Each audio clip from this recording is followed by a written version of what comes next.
Yeah, it's good. Okay. Yeah. Hi, sir. Attorney, how are you? And Good how's morning. PRRD? He's doing well? He's in good spirits. Okay, thank you. And does PRRD have any message for the Filipino people now that May 12 election are fast approaching? He asked for calm and restraint. He knows that there are elections in the offing. He knows that the people are very interested in his welfare. Mm-hmm. And he also knows that there is a tendency, perhaps, for people to get excited Yeah. and not to respect the judicial process. He insists that the judicial process be respected, that there be no interference in that at all. Thank you, Attorney. And Attorney, how do you respond to the ICC judge's rejection of your proposal? Do you believe it undermines the rights of the accused in any way?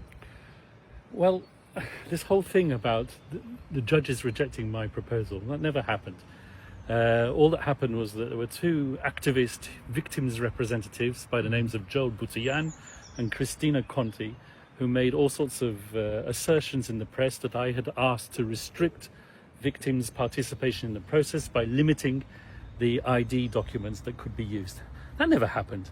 All I was doing was I was relying on what the Philippines social security system requires for ID to be verified in the Philippines. What they don't tell you is that they were not accepted at this present moment in time to be representatives of the victims, rather the OPCV, which is the unit which is dedicated to representing victims at the ICC. So this is not a question of the judges rejecting something that the defense asked for. This is the response that the defense made to the VPRS, which is the internal court unit which is responsible for assessing victims' applications. That's all we did. We made observations. We didn't make a request which was rejected. That's a big lie. Yeah. So do you think the ICC sets dangerous precedent by relaxing documentary requirements, particularly in highly politicized cases like this? Once again, this whole issue of it being a dangerous precedent is not something that we created. It's something that's in the minds of Joel Butian and others.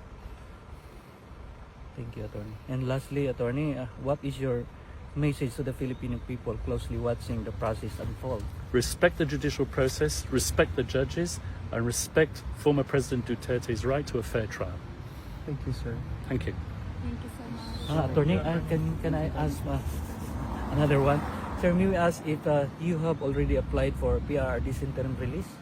Once again, I'm not going to comment on the chronology of that request. There will be a request for interim release in due course, but as I've said many times before, certain conditions have to be ripe for that interim release to take place. And it's the judges who ultimately decided.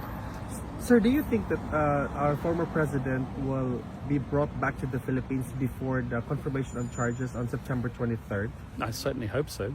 In fact, I can't understand why he's here. He's a Filipino citizen. Yeah. There's a Filipino president in that country who threw a Filipino citizen over here to be tried.